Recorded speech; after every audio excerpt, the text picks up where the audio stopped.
proceed? Thank you, Your Honor. When we just finished talking, you had mentioned the fact that in 2018, your father had been prescribed Adderall. Yes. And he was using Adderall and drinking at the same time. Yes. Okay.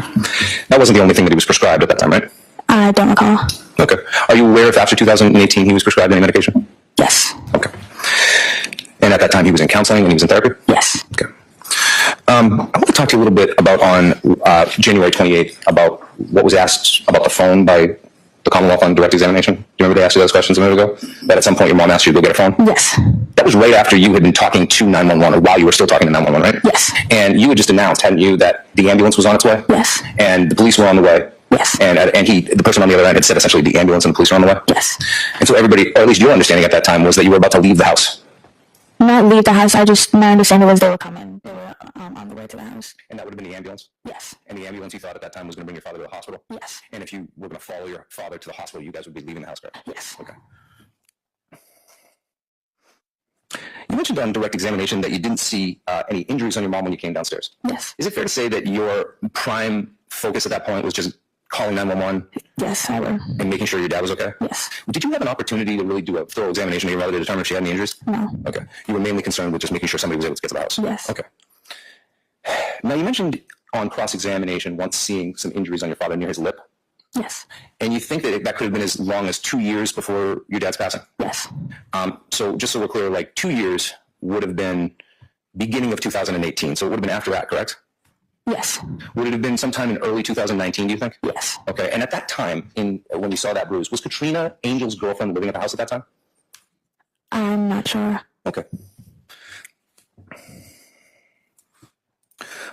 But that's the only time you remember seeing a bruise on your father's face, yes. Right? And from 2018 all the way up until your father's passing, you were seeing your dad like practically every day, right? Yes. For several hours a day. Yes. Right. And that one incident that you mentioned was the only one you remember? Yes. Okay.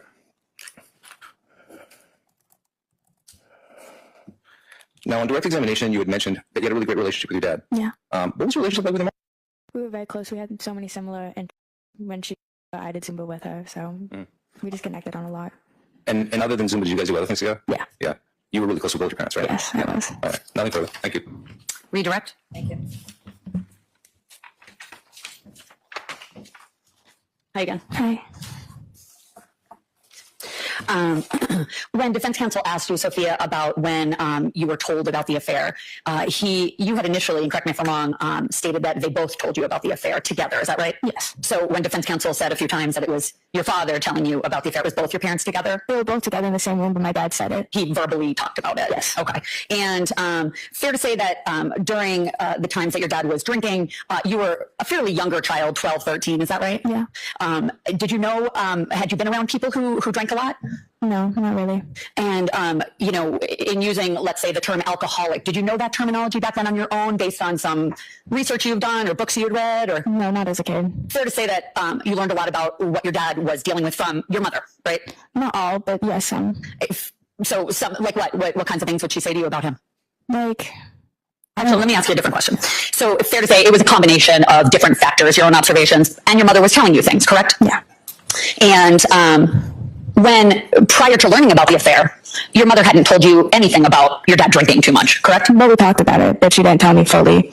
And it became spoken about more often after you learned about the affair. Would that be fair to say? Yes. Okay.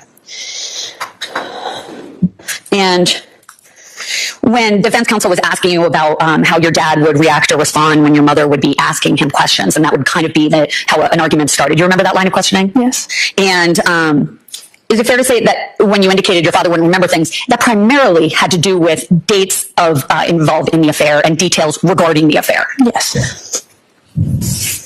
Because certainly he had a full-time job at this time of his periodic lapses in memory, correct? Yes. He remembered to get up every morning, go to work on time, correct? Yes. As far as you know. Yeah. He drove a car, right? So he remembered the rules of the road, right? Yes. He also remembered to come home every night, correct? Yes. So his memory wasn't that bad generally, just primarily about the details of the affair that he kept being asked about by your mother, correct? It was periods of times.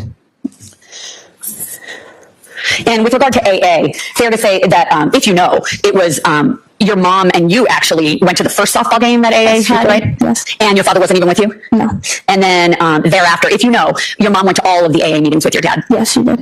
In fact, during the same time period, is it fair to say your mom went with your dad pretty much everywhere except for work? Yes. She didn't let him out of her sight, correct? I wouldn't say that, but yes. Are you aware whether or not she had some control over his cell phone No, I was not aware. or his social media? I don't recall that.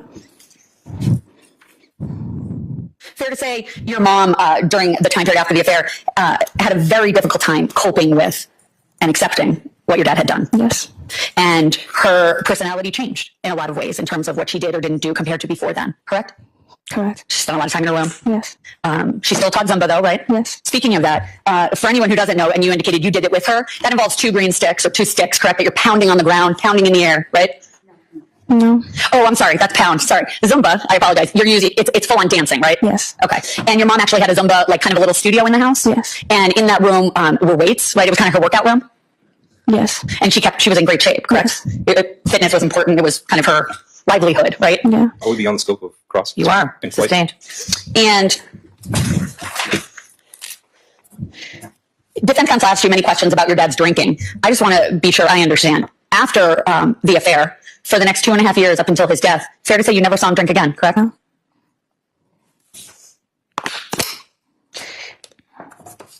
And defense counsel asked you about a change in your father's job after 2019. Do you remember that? And that was because your mom made him stop working at one of the two places he was working at with his friends, correct? No.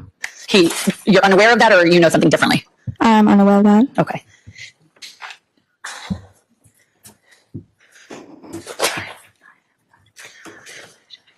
And defense counsel was asking you about your mother's panic attack immediately when she called your name on January 28th, 2021.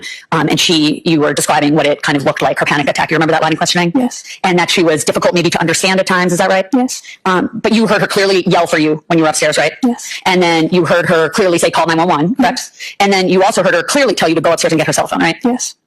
None of that was unclear, right? No. Okay. And you described an incident involving Netflix and an upside down flag and that making your father angry and upset. You remember that line of questioning? Yes, I do. Fair to say that was not anger at your mother, correct? It was anger at me. Right, because he felt you were disrespecting the flag, right? Yes. And he had served in the army? Yes. Okay. You've never seen him be physically violent with anyone in your family, correct? No. And in terms of, do you know what the word instigated means? Or to instigate something? Yes. Who out of your parents would instigate most fights? My mom.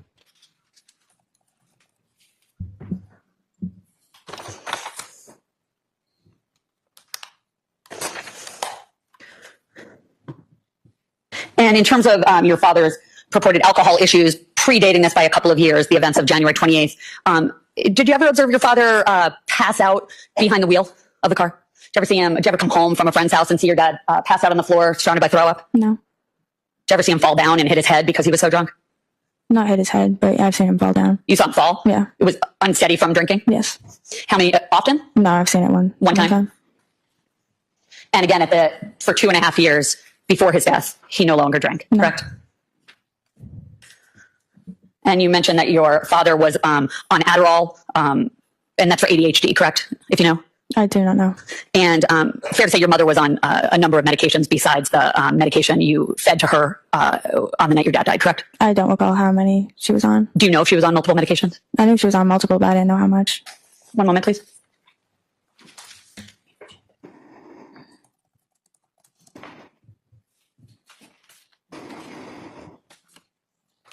One last question, I'm sorry. With regard to injuries and your ability to observe your mother on this particular night, once the police and first responders were there and you indicated your mom had an opportunity to calm down, is it fair to say that kind of calmed you down as well? Yes. And everything got a little bit calmer, right, in general? Yes. At that point, you had the ability to make observations of your mother, correct? Yes. You didn't see any injuries about her face or her body, correct? No, I did not. Nothing further. Recross. You said a moment ago that when your father was brought out to the ambulance, you went out the side door, didn't you? Yes. And you were out at the side door when the police arrived as well. Yes. And so when your mother took the medication right after you gave it to him, you went outside. Yes. So you went around to do like an inspection of your mother at that time, right? No, I was not. So some questions were asked a moment ago about whether you have any training in addiction when you were 14 years old. And you said you didn't, right? Yeah. But you did have concerns about your dad's drinking on your own and independent of your mother, right? Yes. You would notice how many cases of beer would be stacked up again and again over in that room where he would drink, right? Yes. And you actually said to him when you were a little kid, I'll give up candy if you give up drinking, right? Yes, I did. And it was a topic of conversation within the household and outside the household, his drinking. Yes. And again, he said he was an alcoholic, right? Yes, he did. He would go to AA meetings. And you said a moment ago that your mother would go to them with him, right? Yes. But your dad also did commitments, right? Yes. Where he would go to other meetings and he would talk about his experience with alcoholism. Yes. And that wasn't a speech that was written by your mother, right? Yes. It was written by your dad, right? Yes. And your mother wouldn't go to all those commitment meetings, right? Yes.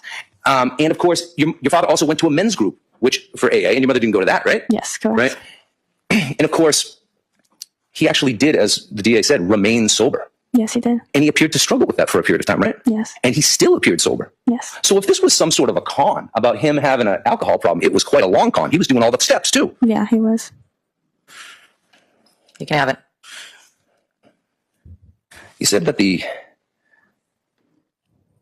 that after your father's affair, your mother was sad, right? Yes. And the DA the government just tried to suggest that she was in her room all the time, right? Yes. She was a Zumba instructor, correct? Yes. And in her room is where she did her Zumba classes, right? Yes. So she was running a business out of that room. Yes. So it wasn't all that strange that she was spending a lot of time in her room, right? No. This wasn't like someone who was so depressed they couldn't get out of bed and was wearing pajamas all the time, right? No. They were doing that aggressive cardio dancing, right? Yes. And she was running classes, right? Yes. And part of running classes is to make other people within the class feel motivated to do the class. Yes. And she was able to do all those things, right? Yes. Now, you mentioned during redirect that your father had a job the whole time and seemed to be able to go to work, right? Yes. He seemed to be able to drive his car Yes. at that time, right? And that seems somewhat inconsistent with his statements that he had broad-based amnesia for a period of several months. Yeah. And wasn't that what the DA just pointed out? Yes. A big topic of conversation that was what the arguments were about? Yes. Because on one hand, your father would say, I don't remember anything for 8 months in 2018. And then later he'd say things that made it clear that he did have memories from 2018. Correct? Yes. And this would just be a constant question of what is it? Is this a neurological issue, right? Or is this just some sort of a lie, right? Yeah. And it wasn't just your mother that was involved in this dialectic. It was the whole family, right? Yes, it was. Right. Now, you said on redirect that you never saw your father be violent with your mom, right? Correct. You never saw your mom be violent with your dad, did you? No, I did not. Right. That event with the bruise on his face, you weren't home when that happened. No. You came home and you saw it. Yes. And you didn't know if there was an argument before that. Maybe you heard about that from somebody, but you didn't know directly, right? Yes.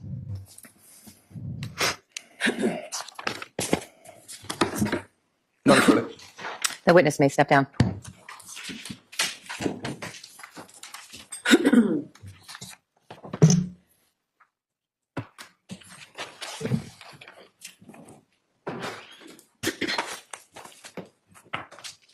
The Commonwealth may call its next witness. The Commonwealth would call Angel Ricci.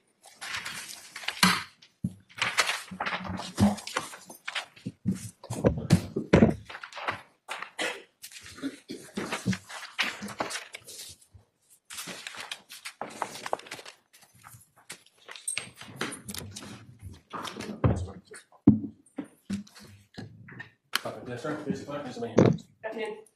You solemnly swear to the testimony given to be the court and the jury and that I'm not from the formal defendant bar to the whole truth, nothing but the truth, God. Thank you.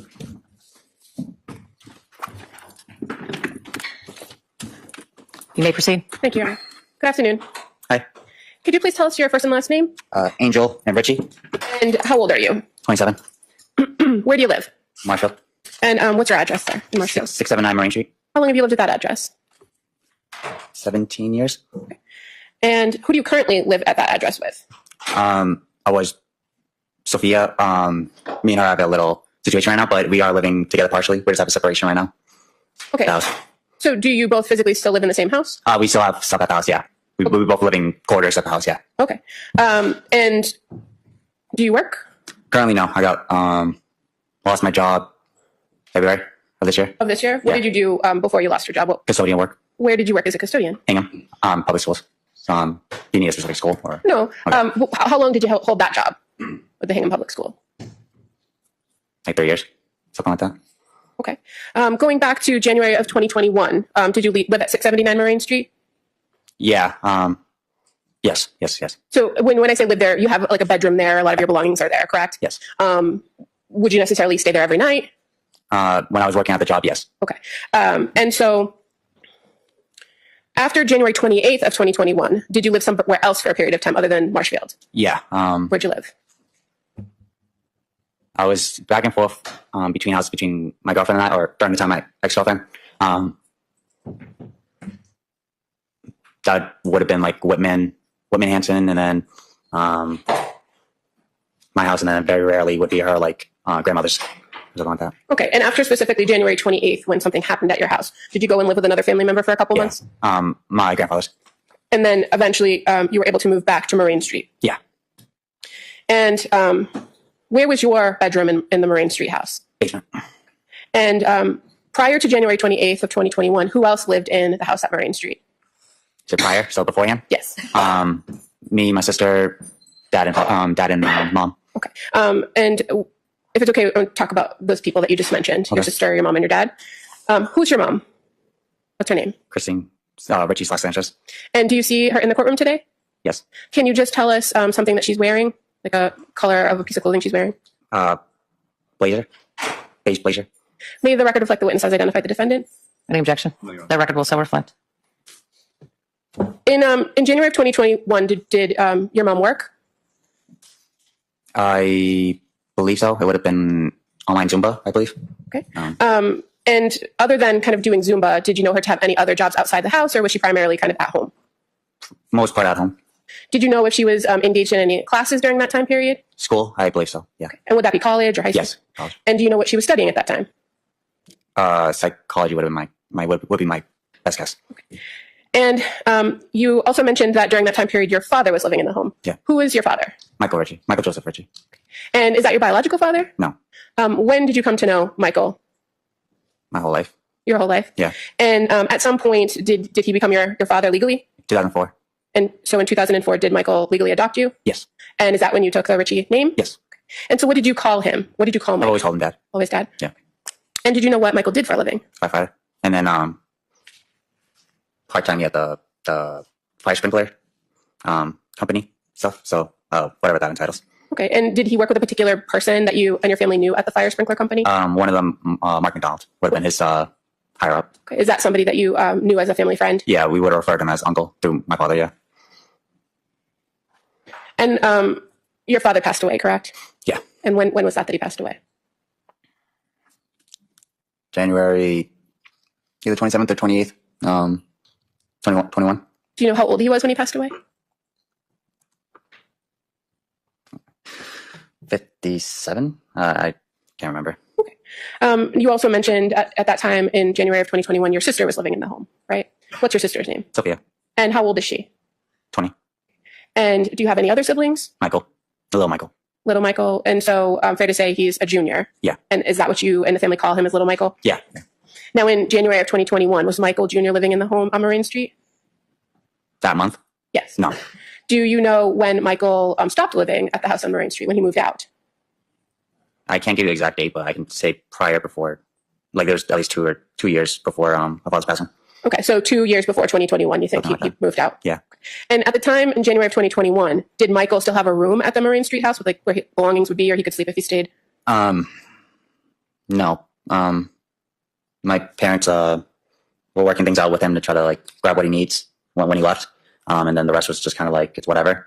Did he have a bedroom there growing up? Yeah. So he had it growing up, but my mom eventually turned it into like her own like personal workout zone once he moved out officially. Okay. Now, can you tell us a little bit about your parents' relationship back in 2018? What was their relationship like? Exactly 2018 or around that time period? Well, maybe I can ask you a different question if that's... Yeah, I mean, like I would need like a... Sure.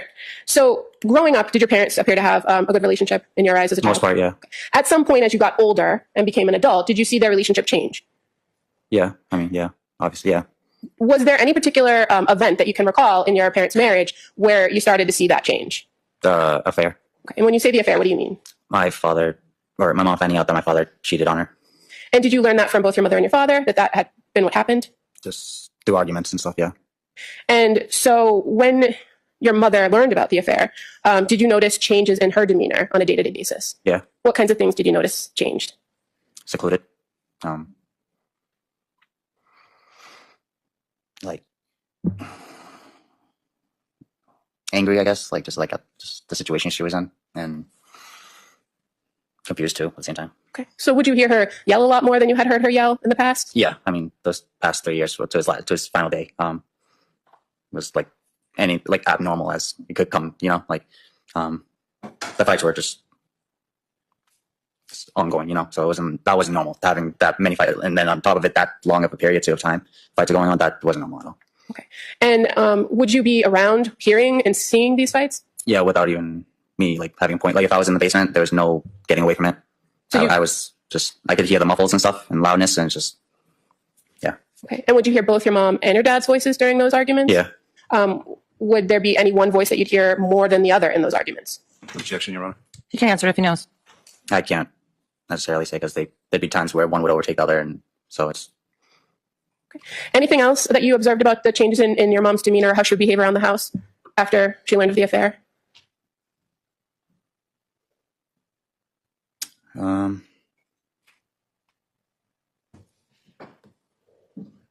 I think she just wanted the truth. She was just persistent. She was persistent about getting the truth.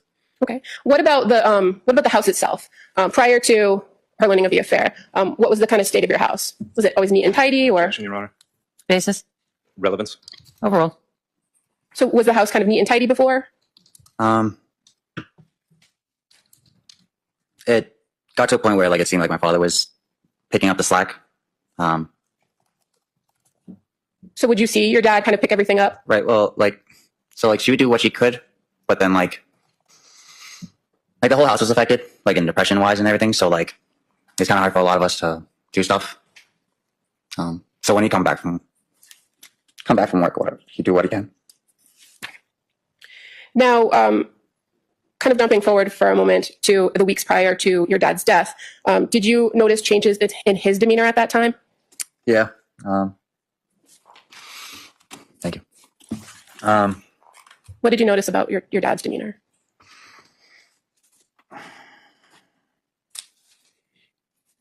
He was the same way kind of too, but he was isolated before all the arguments and stuff. But it kind of seemed like he was trying to really either deal with what was going on or try to fix it. I saw a lot of separation going on during the time, but then when they were together, it was either very rarely it would have been towards the end would have been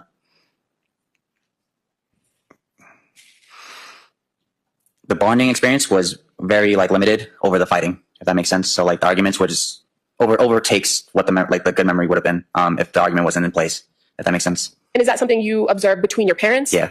Now, how about your relationship with your dad? Did you see some changes with your relationship with your dad in the few weeks? Until he got sober. What do you mean until he got sober? Once he started getting sober is when I was able to my whole life I had a fear of my dad. And did that change when he got sober? Is that a yes? You just have to answer out loud. Yeah, sorry. That's okay. And so did you find yourself becoming closer with him at that time when he was sober? Yeah, we were talking more. Now, in the weeks prior to his death, did you still hear and see fighting in the household? Following up? Yeah, leading up. Yeah. And did you see kind of your father either after a fight happened or kind of in the midst of one, what he would do during those fights? Smoke. And where would he do that? Side door. So if there's only 2 doors we enter from the house, front door, side door. Okay, but would it be inside or outside the house? Outside. And so where would your mom be when he would be outside smoking a cigarette? If she wasn't out there with him, in the house somewhere. I mean, mostly in her room, just trying to stay away from it, When you would hear, excuse me, the fighting between your mom and dad, could you hear what they were fighting about? I mean, when I would have to, at just passing ear, and it'd just be the same same broken record type of situation. Just a whole lot of just trying to figure things out. It's what it sounded like, And when you say trying to figure things out, was there any particular thing that your parents were trying to? The affair. You mentioned your dad getting sober. Do you remember when that happened, that he stopped drinking? I know he had his 1 year chip, I believe. Possibly 2 years, I'm not sure. Okay. When he would drink, what would he drink? I mean, depends, but majority probably would be Bud Light. And what were your observations of him when he would be drinking? Didn't want to be messed with. Okay. So does that mean he would be by himself? Majority of times. Yeah. Okay. And would he do it in the house or someplace else? Inside the house, and if he had to go outside, there'd be some stash somewhere for him to drink on. So. Did you see a change in his interaction with the family when he became sober? Yeah. He was like a lot more open, it felt like, or seemed like. But like, it seemed like his anger wasn't as bad as before.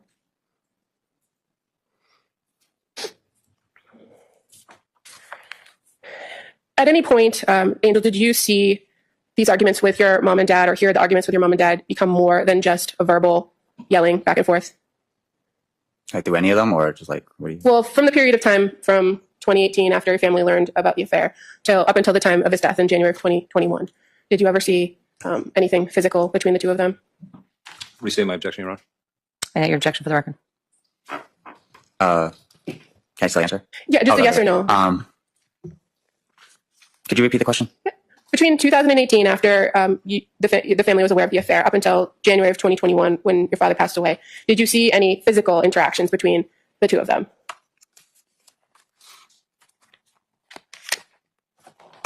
I don't think so. Not in that time period. Maybe beforehand, but. If we may approach sidebar briefly. Yes.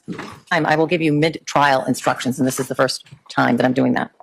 Let's see if I can get rid of this. Oh, we can do that one later date. You are about to hear evidence concerning certain encounters that are alleged to have occurred involving the defendant.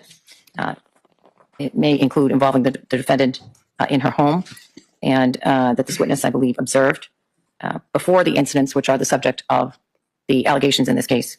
This evidence is introduced to show a nature of the relationship between the defendant and the complaining witness, not the complaining witness, but here the victim, and insofar as it might bear on the issue of possible motive and the defendant's intent in this case. Like all evidence, it's up to you to decide whether you believe it or you do not, and to decide what weight that evidence should be given. This evidence is not introduced to show that the defendant had a bad character or a propensity to commit crimes, violent acts. You may not consider the evidence for those purposes. The defendant is not charged with committing any crimes other than the charges contained in the two indictments that I told you about earlier in the day. You may not consider this conduct as a substitution for proof that the defendant committed the crimes charged, nor may you consider it as proof that the defendant has a criminal propensity or a bad character. You may consider such evidence solely on the limited issue of the defendant's state of mind, motive, and intent with respect to the indictments in this case. You may not consider this evidence for any other purpose. Specifically, you may not use it to conclude that if the defendant committed these other acts, that she was more likely to have committed the crimes charged in the indictment. You may proceed. Thank you. Angel, do you recall any particular incidents or arguments between your mom and dad where there was a concern about a weapon that was being used or that was furnished at some point? Towards each other, or? Well, just in terms of an argument ensuing and a weapon or an instrument. There was, the quote that gets thrown around with me stopped my mother from poking herself with a knife. So if I can just kind of maybe ask you a little bit more about that incident, but so we're talking about the same incident. Do you know about when that incident happened that you observed your mom with a knife? Yeah. Do you want me to elaborate? Or? If you can recall about when that occurred. I came home from work. I can't remember if I got called out early or if it was just right when I got out. My brother found a fight with my parents, I guess. I came home early, or like I said, right on time or something. But came home, went upstairs. They're in their room. Things are broken. I asked what's going on. It was, once again, the affair was the situation of, well, what got brought up to me. And then I shared my 2 cents, like, Can we be a little bit careful here? Yes. Can we have a new question? The question that the witness is now answering has not been answered. Why don't we go back to when? Well, I was leading up to when. There's no question before you start right now, Madam Prosecutor. Okay. When? Let me just ask you a few more questions, okay, and maybe a little bit of a different way. As far as the time frame, what time of year this was, or in what year? Do you remember when that was? No. Okay. And you indicated that you came home and Michael was in the home. Which one? Michael Jr., I'm sorry. Little Michael. Wasn't at the home. No. Okay, so when you came home, he wasn't at the home? No. Who was at the home when you came home? My dad and father, dad and mom. Okay. And were they arguing at that time? It seemed like, things were broken, and I walk in the room and just deer caught in headlights type of situation. But they were just face to face each other, and then I walk in the room and eyes on me, and then I ask what happened. And you made observations of the room or the area or the house when you came home, right? Where you saw the broken mirror? Like, yeah. Okay. Until what happened next when you saw your parents in the room and kind of things broken? Conversation goes south. Who's having the conversation? You and your parents? Yeah, like all three of us. Okay. And so without saying what the conversation was, what happened next as far as what people did? So I noticed my mom got like kind of hysterical in a way, and I worried. And during the time too, she was going through her situation with the, we call it the affairist, or the person who he did the affair with. Okay. So my concern was stop her before she does something like that again, right? So she goes downstairs, like hysterical. I worry, follow her. Next thing I know, she grabs the kitchen knife next to the sink and Japanese like style, like about to plunge herself with it. And just for, sorry to stop you, but for purposes of the record, because you're gesturing and we're recording and creating a record of everything. When you say Japanese style and you kind of held, but as far as what you were gesturing, she did, you had your hands together and you were gesturing towards your stomach. Did she have something in her hands at that time? Like a steak knife, like the ones you cut like onion with or something, you know, like those.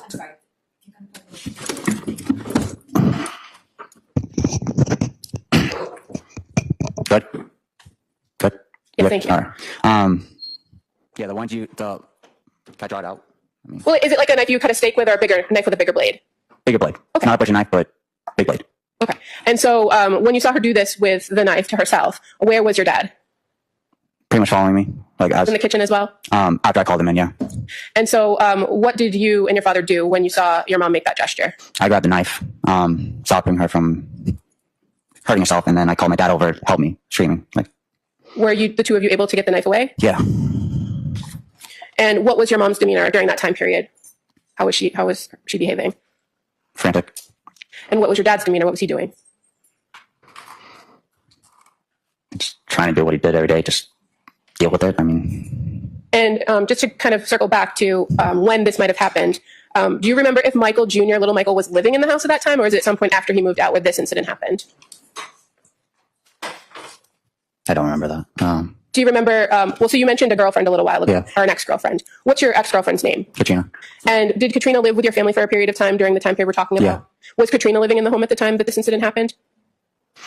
That's the trouble I have remembering if we were at her house during the time or if we're at my house during the time. That's the only issue I have with all this going on. But would she often stay with you? She would, yeah. If we were going to go anywhere, it would have been either there at her house or my house. But yeah, she would. Okay. And now I'd just like to kind of go back to January 28th of 2021. Okay. Were you at home all day that day, or were you doing something else? Work. Do you remember what hours you were working around that time period? Through references, I believe it was 2 to 10 or 2:30 to 10. And fair to say, in your job as a custodian at that time period, sometimes your schedule varies. Yes. So sometimes would you work the day shift? Yeah. More like 9 to 5? Yeah. So depending on, when Sophia was going to the DCF stage and stuff like that, I was trying to change my work schedule around. The day before my father passed, I got the permanent position, taking the next retire custodian that was leaving the school. And then the day after he passes, and then. So when you took that more permanent position, Yep. What did your hours change? Yeah. What were your hours Beforehand or after? Around that time period, what were they?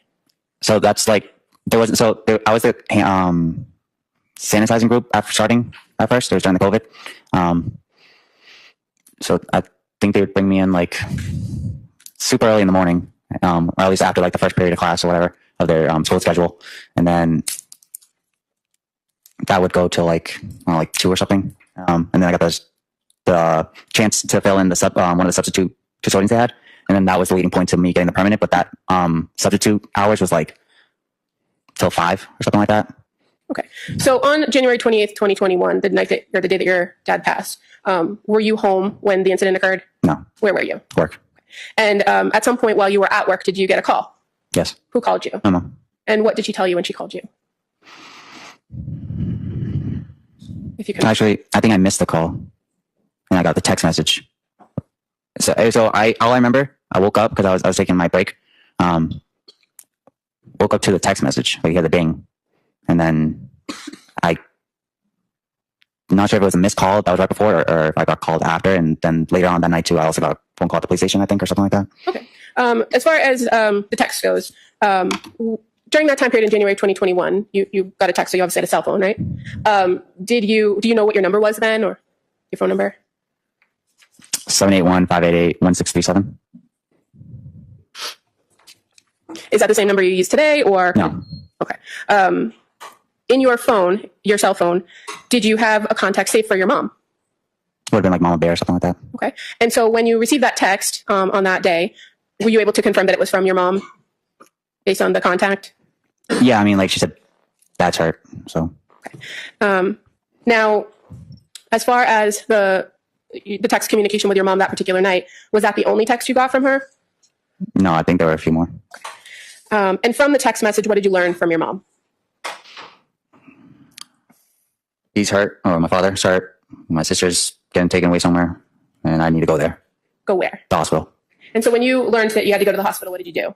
When I got to the hospital? Well, when you learned from the text that your dad was hurt, yeah. What did you do at work? Ran inside because I'm just like, what the hell? Like, I didn't know what the hell to do, to leave or just stay.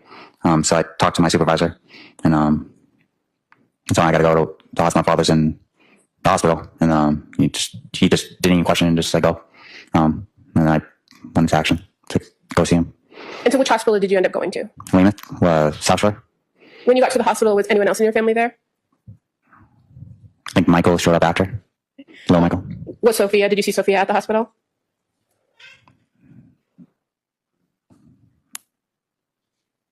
I believe so. I saw Sophia when I believe we had family members around us too, and Michael was around there too when we had to break it down that our father passed away. And were you able to see your father before he passed away? Before, yes. Was he responsive? Was he able to talk to you? Oh, you mean like at the hospital? Yes. Oh, no. I wasn't able to see anything until the open casket. On that night, did you talk to your mom again after going to the hospital? Yes, that would have been at the police station. Did she tell you anything about what happened that night with your dad? Other than what you learned in the text?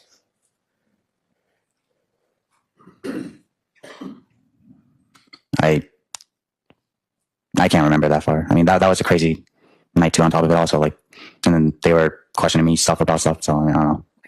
Now, as far as your phone went on that particular or around that night, do you remember talking to police about the text message that you told us about you got from your mom? You want to repeat that for me one more time? Sorry. Yes, let me reword the whole question. Yeah. On that particular night, do you remember talking to the police about the text message that you got from your mom earlier that came to the hospital? They had me and Michael sign a waiver for them to check messages between the parent or us and our parents or whatever. Okay. And so you're aware the police were able to go into your phone and find the message you're referring to, correct? I believe so, yeah. They said it was only to... It's okay. Yeah. And I'll ask you another question, okay? Yeah. May I approach the witness? Yes. I'm just going to show you 2 pages and you can just take a look at what's contained on those. Okay. Is that a fair and accurate representation of the text exchanges between you and your mom that night of January 28, 2021? Yes, that's it. So, 28. Yeah. Thank you. I would move to witness as the next exhibit, please. Is there objection? See the second page.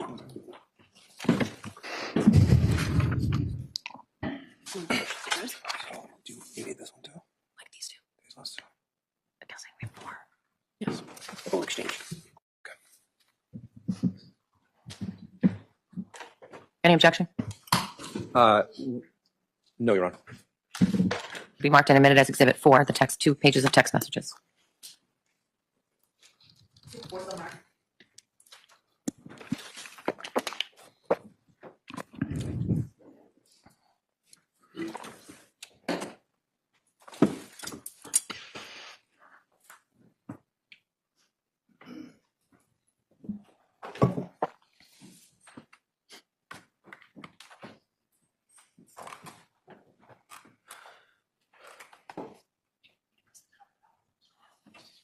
Counsel, I'll tell you that the last trial we had the same problem, so you may want to go to the Elmo. This is the Elmo. But if I approach the witness, and Yes, you may. the message, I thought you were trying to do it from your computer. Sorry. No. We didn't have that problem. We had another technology problem then. May I approach the witness again and ask him to just read the first message? You may. Thank you. Sorry, Angel. You can just again look at Exhibit 4 and read the first blue bubble. This one? Yes. Okay. Angel, Dad's in the hospital at South Shore. Sophia's in the way there. I'm sorry, please go there. They won't tell if he's okay. He wasn't breathing. Thank you. And that's the message you remember getting from your mom when you were at work that night, right? Yeah. 1 moment, please.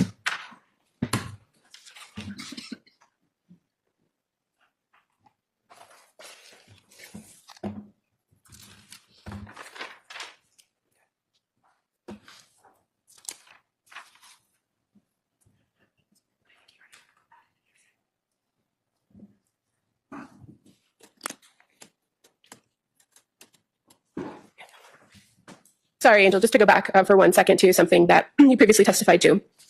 When we were talking about kind of changes in the house and keeping the house neat and tidy, I think you described that your dad picked up the slack. Yeah, when he would come home. Yeah. So what do you mean when you say pick up the slack? What did you see him do? Straight to work, either cooking or cleaning something out. And was he kind of that primary person who made sure you guys all had a good meal, did a lot of the cooking? Just about, yeah. If I couldn't do it myself, then he'd be that person. Yeah. And did you always know him to kind of keep things neat and tidy himself? Yeah. I don't know if he got diagnosed by it, but like people would like say his actions were like OCD wise. You know what I mean? Did you know him to have prior military service before you kind of came into the family? Yes. Thank you. I have nothing further. Cross. Thank you. I want to start by talking a little bit about, well, let me start by saying good afternoon, Angel. How are you? Good afternoon. Okay. Good to see you. I want to start by talking about the event that you mentioned a moment ago about your mother trying to poke herself. I think that's the way you described it. Now, you said that on that particular day, you don't remember exactly what day it was. Right. But you do remember coming home from work all of a sudden, or having to come home from work, right? Yeah. And the reason you came home from work was because your brother and your parents had a fight, right? I believe so, yeah. And the reason why your brother wasn't home when you got home was because he went to the hospital, right? I believe so, yeah. Right. This was the same exact day that he had broken his hand by punching the wall, your brother Michael, little Michael. Sounds about right, yeah. Yeah. So this, if I told you that it was June 6th of 2019, would that sound correct to you? Thereabouts? Nice sunny leaves out, yeah. I would say so, yeah. Right. So by the time you get to the house, Michael's already gone. He's at the hospital, right? Yeah. You walk upstairs and your parents are in the bedroom, right? Yeah. You don't actually see them fighting, right? No. You just heard about this because of the big blowout with Michael, little Michael, right? Yeah. And this would have been the last night that Michael Jr. stayed at the 679 Moraine Street home, right? He left after he broke his hand, right? He started living with your grandfather? I can't confirm if it was his so if it wasn't the last day, it was one of the very last days. So if I told you it was his last day, that wouldn't surprise you. Yeah. Right. And so you walk in, and by the time you get there, although they're like deer in headlights, as you described them, they're not fighting when you get home, right? No, not that I see, no. When you go in, they're in their bedroom, right? There's a bunch of broken glass on the floor, yeah. Right? And your father is sort of like trying to comfort your mother, right? Yeah, I mean, aren't they both sitting on the ground? Yeah, yeah. Mm-hmm. And he's rubbing her back?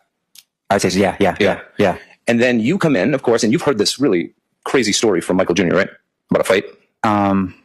It was either from him or it was from my girlfriend or ex-girlfriend during the time. Okay. When you get home, Katrina's not at the house when you get home, right? No. Right.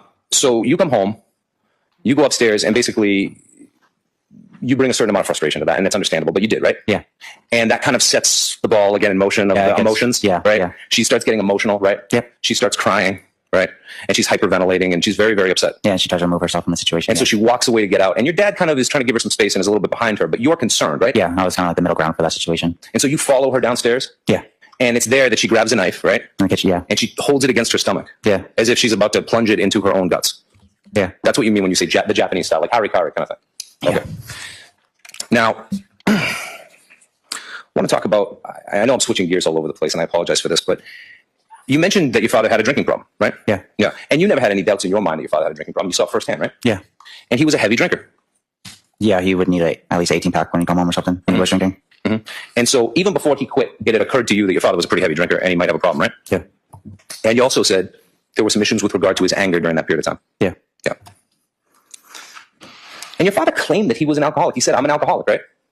When he would talk to us about, like, if there was arguments and stuff like that going on.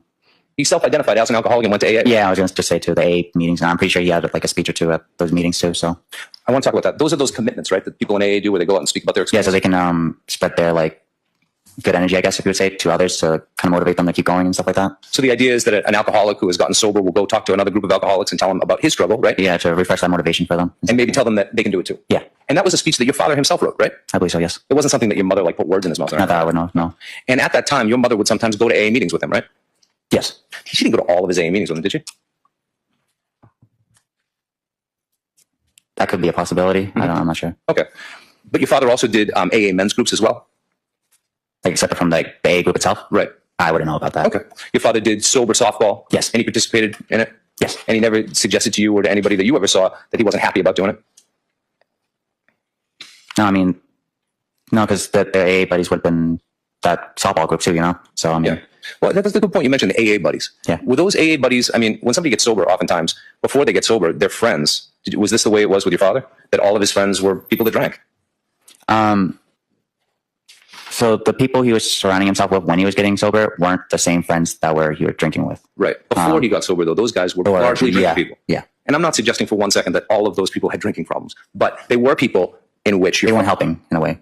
So, yeah, that's exactly what I was going to say. So, in other words, he had a relationship with them that was sort of built around the social aspects of drinking, right? Yes. And when he decided that he was going to get sober, he realized, and he would say this, wouldn't he, that he needed a new group of friends that didn't have that as a major part of their social activities, right? Yeah, because it's kind of like a smoker trying to stop smoking. It's like if you see someone smoke, it's going to make you want to smoke. So, like, if you see someone drink, you're going to want to drink. Right.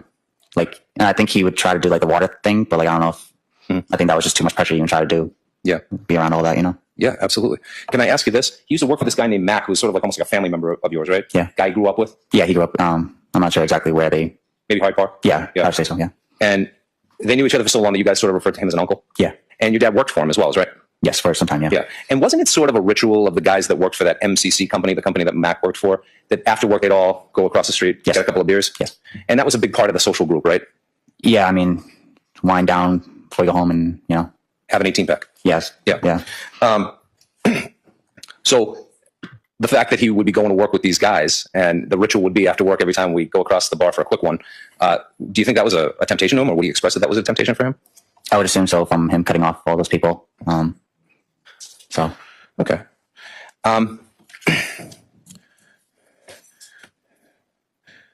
You described the neat and tidy bit that the house wasn't as neat and tidy after 2018. Is that what you said, or did I misunderstand you? At some point, it got chaotic. Mm-hmm. There was some ordinance, but then there's just like we started taking more stuff than we should have. You know what I mean? Like objects like chairs and stuff like that, just big objects that just took up space, and then that stuff would get piled on with all the stuff that we bring into the house. You know, so. Oh, in other words, just in general, like hoarding in a way. You guys would accumulate things, somehow, and not throw away the old things, and they would accumulate. Yes, I see. And that was that attributable to your mother, or was that just generally true of the family? I'd say like the whole family in a way. Okay, we were all kind of like the same, but I don't know, like. No, I would say the whole family. Thank you very much. So, also, as you mentioned a moment ago, your brother had left the house in June of 2019. Yes, before that, around there. Yeah. And when he left, he didn't take all of his belongings with him. He moved out and he took some belongings, but he left a lot of his belongings there, right? He took the belongings that he saw fit and then said in shorter words that he doesn't need the rest. Right. But for a while, wasn't that a real question? And wasn't your family sort of holding on to his old property for him to come pick up? Yeah. And that stuff from his room that had been moved out when your mother made it into a Zumba room, that was all downstairs in that living room area, wasn't it? For him to grab, if he ever did. And then eventually just went his way and then just didn't. And some of those items still remained in that living room. They just never in the same box, yeah. Right, exactly. And so also your girlfriend, Katrina, who would sometimes stay there, she wouldn't always be at your house. She would be kind of in and out, depending on what was going on in your relationship. I'd say so, yeah. Yeah. And so when she would leave, also her stuff would get put in that living room area, wouldn't it? For her to pick up. I wouldn't say she would leave the same room with the same area with the same idea, but it wouldn't be left there for her to just pick up it. She'd be gone with it. In December of 2020, she leaves 679 Marine Street permanently, correct? September 2020? Yes. About a month before your father's death? I believe so, yes. Yeah. And when she left, she had a bunch of her boxes, didn't she, over in the living room? In my room. Which then got moved to the living room area? I believe so, yes. Yes. So the pictures of the living room, dining room area, that's, from January 28th, 2021, all that stuff. Some of it's Michael's and some of it's Katrina's, right? Waiting for them to pick it up.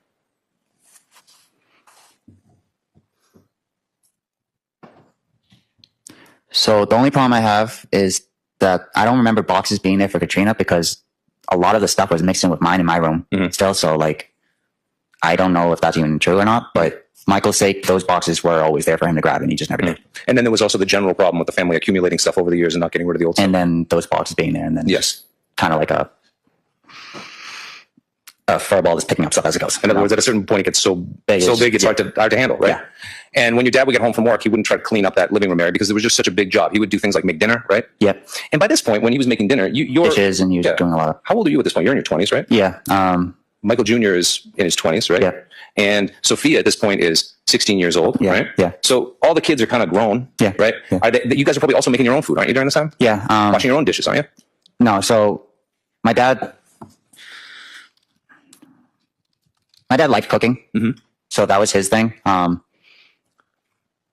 I think it got to a point where he just said, leave the dishes for us, because we were just piling it up beforehand anyways. So your dad would tell you, you kids, don't worry about doing the dishes out there. Well, it was after frustration too. And then I think he found a love for it for some reason. I don't know. But dishes, food, and if you didn't do the dishes first, then do the dishes after the food, and then clothes. He's a big stickler about the folds and all that. So, So when we talk about, for example, your father and the jobs that he had around the house, he would choose to cook, and he always did that, didn't he? Yeah. And he's a firefighter, and a lot of firefighters do cook, don't they? Yeah, I'm pretty sure he helped cook up the place too, the firefighter place. Yeah. And when you guys would sit down for family meals, it would often be your dad that cooked. Yeah. And those knives that were at your house, those cooking knives that you mentioned a moment, those were really your dad's knives, weren't they? He would use them for cooking. I mean, they were family knives. But... Yeah. So yeah, for the most part, for him to like use, and then whoever else was gonna cook something, you know. But he was the primary cook. If there was if there was going to be labeled for any primary cook, it'd be him. Yeah. So it wouldn't be surprising that his DNA was on those knives because he was using them all the time. Yes. Right. Wouldn't be surprising even that if his DNA was on the blades of the knives, because again, he was using them all the time. He was washing them. Yes. He was cutting with Objection. It calls for speculation. All right, sustained. them. You mentioned during direct examination that one of the big things that they were fighting about was the attempt to get at the truth. And I just want to explore that with the following question. When your dad first disclosed that he had had an affair and that he had a problem with alcohol, was that about at the same time? Could you repeat that one more time? Did your father disclose his issue with alcohol to you and the affair at about the same time? So the alcohol was a known thing. The affair was kind of just mixed into it when he just broke it down. Like, I have a problem now, like this, and then I did this because of that problem. That's what I want to ask you about. Okay. So he told you when he made this speech about... He blamed it on the alcohol, yeah. Blamed it on the alcohol. Yeah. Did he also tell you that he had broad-based sort of amnesia for a period of time during 2019? There were periods of time that he just could not remember? Me personally, no, but overhearing conversation, yes. This was something that the whole family knew that he was claiming, right? Objection. Sustained.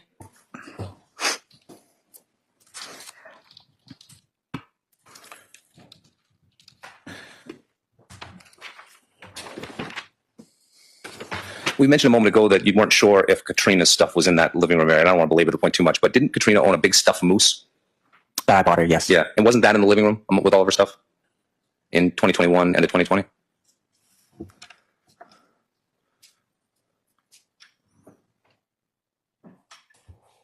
That would have been in my room still, I'm pretty sure. Okay.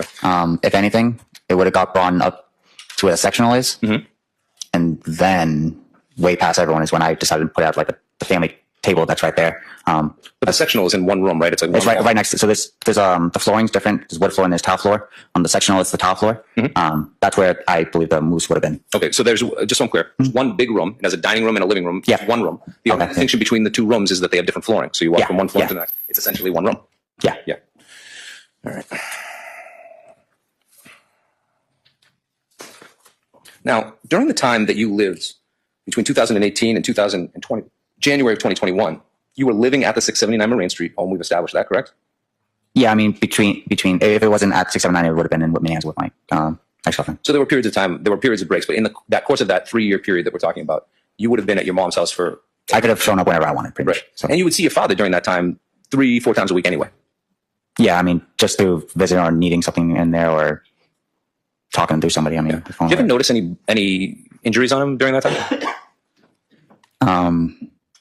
There was always hand like markings and like cuts and stuff, but that was from like pipe cutting and stuff like that, you know, and like because of his work, in other words? Yeah, so I mean, like you're dealing with steel pipes and stuff, so you can, inside, you know, so so he'd often have cuts on his hands. Yeah, the only noticeable thing like on a face would have been like his surgery, but I don't know what year or. So there was a moment in time where your father got septum surgery. Yeah, and as a result of that, he had a splint on his nose, correct? Yes. And he had some sort of retainer inside. Something holding it in. He wasn't able to like sneeze or do certain things. And he had some black eyes, didn't he? At that time, just close to the nose. That could be a possibility. I'm not sure. And does it refresh your recollection at all if I told you it was in January of 2020 that he got that surgery? Does that sound right to you? About a year before his passing? The year before his passing? About a full year before his passing.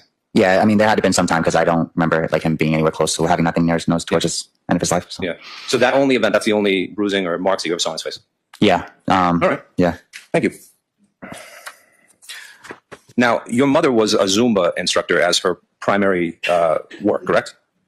Yes. Right. She did that essentially full time, right?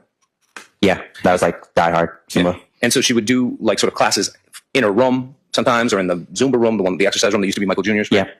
And she'd be up there essentially all the time in 2018, 2019, 2020, because that's where she taught her classes. Yeah, so if it wasn't her room, it wasn't Michael's old room, or if it wasn't the kitchen. And she'd be doing a bunch of classes a day, right? Yeah, I mean, if it wasn't her Zumba class, it was like yoga class or something like that. She was being a participant of. Okay. And stuff like that. So. And she also did things like Zumba cruises that she would leave and do. And that was all during that post 2018 period. Could have been right, yeah. Yeah. So it wasn't like after 2018 she became moribund and never left the house. It wasn't like that at all, right? She was even headlining. These progressively, it got worse, I feel like. Mm-hmm. She was still trying to go on the cruises, but I don't know. So she'd go on cruises, she'd be away from home for weeks at a time doing the cruise? For the cruise, yeah. So, yeah. And then she'd come back and she'd do Zumba classes out of the Zumba room upstairs or her room, right? Her kitchen, yeah. She'd be doing yoga classes up there as well, right? Yeah. And she was also a student, right? She became first a part-time student, right? At Quincy College? Yes. And then later a full-time student? I believe so, yes. And was it your understanding that the reason that she went back to school was because she wanted to sort of understand what was going on with your dad, at least initially? Yeah, if not that, then just to help the family or something. Mm-hmm. I don't know. I know she wanted to start a group, I'm not sure exact name for it, but just something along those lines where she was studying for. So, like a business type of thing. Did you ever get the impression that your mother had any doubts about your father's alcoholism? Did you ever have any of that sense? Objection. Sustained. Your mother, though, seemed to be supporting your father? Yes, for his recovery, yes. For his recovery. And in his counseling, correct? Yes. And in his therapy? Yeah, I mean, like if he would miss it, that'd be another argument, you know? And they would go to couples therapy together, right? Yeah. Right. And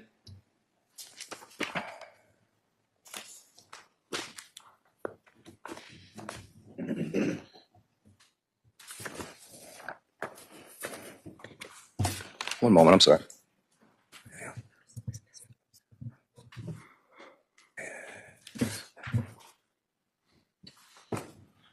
You're aware that even a year before the affair, your mother had severe joint issues, didn't she? And she would wear arthritis. And she would wear prostheses on her arms sometimes. On her hands. Yeah. And just so we're clear, the period of time, at least from during the period of time when the house was, as you say, was the progressive period of time where she was spending more time in the house. Yeah.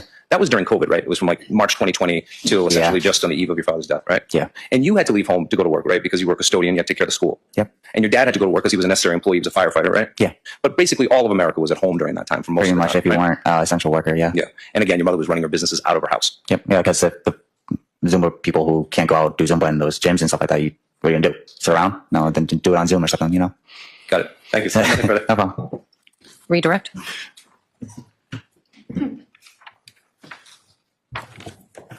Angel, you were asked on cross-examination about the knife incident we discussed occurring possibly in June of 2019. Do you remember that line of questioning? Yeah, I believe so. I think you indicated you thought maybe it was like warmer months when it happened. Yes. And you described that incident occurred and that there was some sort of incident with Michael before you even got home, correct? After that particular incident, Michael no longer lived at the home with you guys, did he? Yeah, so that's the question I have for myself is like when he officially left, because there was a lot of like him going back and forth, but like it was like to fix things or to pick things up. And then on top of it is worrying about my sister too. Okay. And during the time between 2019 and 2020, you communicated a lot with your girlfriend at the time, Katrina. Yeah. I mean, and you guys texted a lot. Yeah. So when you weren't together, you were constantly texting. Yeah. May I approach the witness? Yes.